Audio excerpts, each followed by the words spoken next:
Hey everybody, it's a nice crisp fall morning. Most of the leaves have fallen off the trees, but we are heading up the $1 Million Highway. Do a little picture comparison, doing some landscape photography with the iPhone 14, putting it up against the DSLR. Basically, I'm just curious if it would be an okay backup camera, or if I should always continue carrying two DSLRs. I'm curious if we can get some prints off of it, and if so, how big. Just basically how sharp it performs in landscape settings.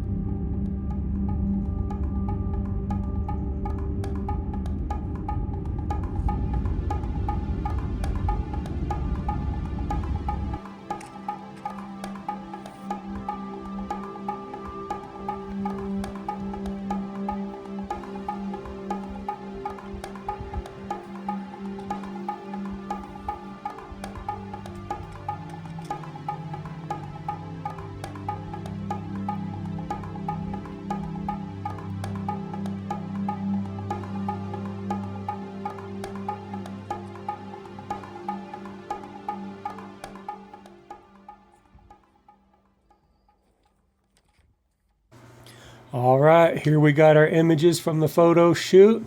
We're going to be comparing the 24 megapixel SL3 with a 24 millimeter lens to the iPhone 14 main camera, which is 48 megapixels. And the 24 millimeter on the iPhone is a little bit wider than 24 on my crop frame, which works out to about 35, but I don't think it really affects the results of these tests too much. Got a couple images here to look at. Let's go ahead and dive on into them. Because the iPhone auto develops photos, went ahead and did the same thing in my computer. So this is before the auto development of the SL3 photo, and this is after.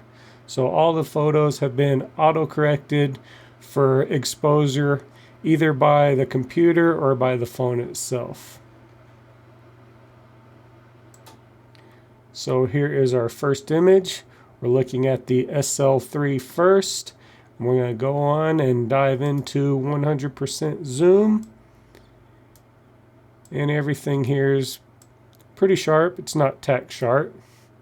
My full frame camera would do better, but I like shooting with this little guy still. I've printed off this camera with this lens 20 by 30, 30 by 40, and all the prints are pretty sharp. So our corners look good.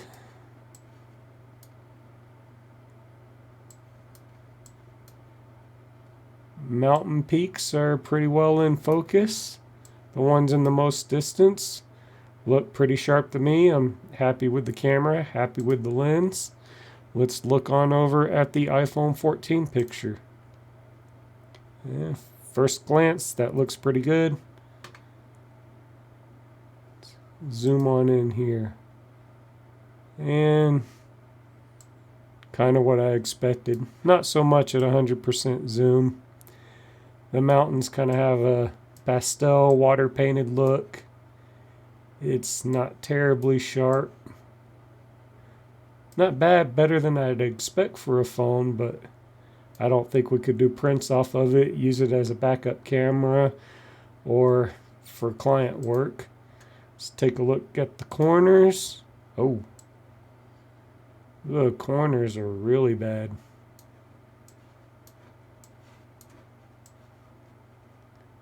So corners are usually where you have a problem with sharpness with different lens and cameras, and I'd say it's kind of underperforming there from what I'd expect. So all in all, not a bad picture for sharing online. Could probably print some postcards, maybe a normal size piece of paper print, 8.5 by 11, but it's not there for professional work. Well, let's dive over to the next image.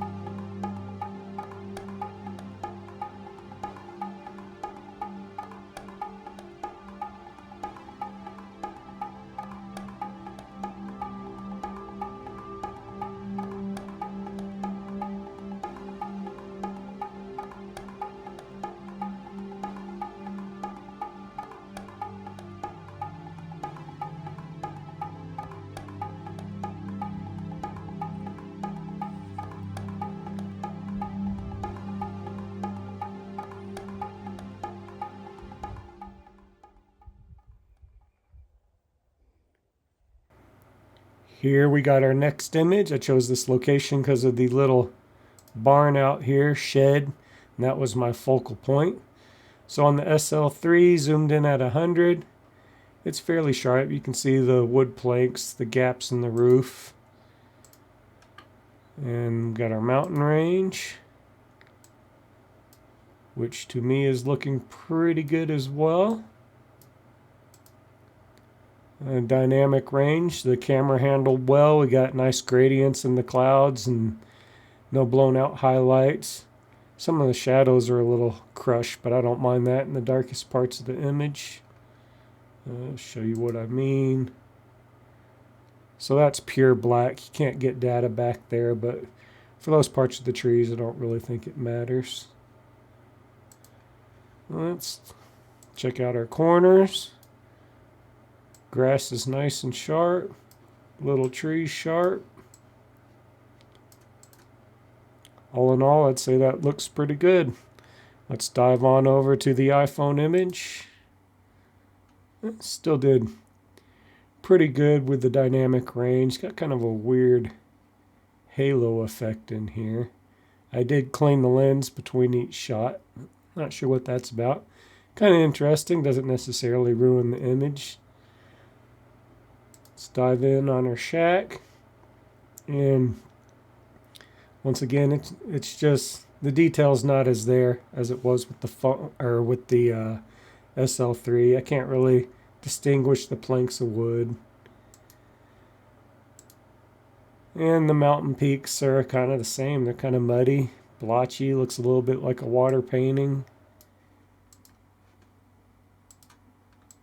And kind of the same with the corners. I mean, it literally looks like somebody painted these rocks. There's no detail to them, really.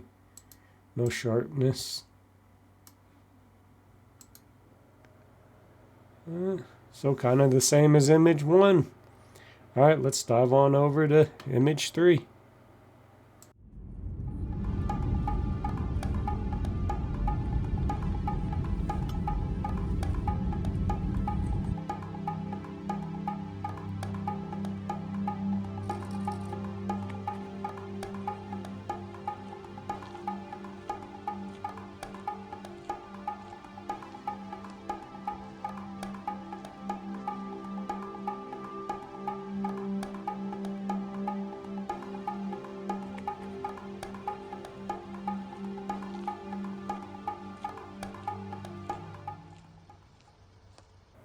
So here we have image 3. I chose the Silverton overlook because all the contrast and sharpness in the buildings out here. We're on the SL3 camera first with the 24mm pancake. We zoom on in and everything is as I would expect it. You can see all the windows in the buildings, make out the individual buildings, make out cars. Colors are nice and crisp. Everything's pretty sharp. Let's look out here at our furthest mountain peak. And I would say that's pretty sharp as well. Got nice detail in the rocks. Nice detail in the trees. In our foreground, little creeks out there look sharp. Corners look good. Even this postway in the foreground is pretty sharp. Shot this at f.9 if you're wondering. Let's go ahead and look on over at the iPhone. First glance, still looks pretty good. I can already tell there's not going to be as much detail in the city, but let's dive on in there. Oh. Yeah. That kind of looks like a paint by number mess. That's not good at all.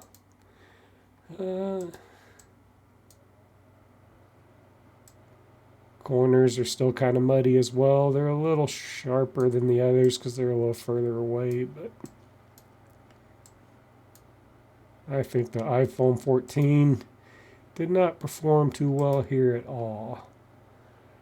Our mountain peaks, once again, are kind of splotchy, kind of muddy.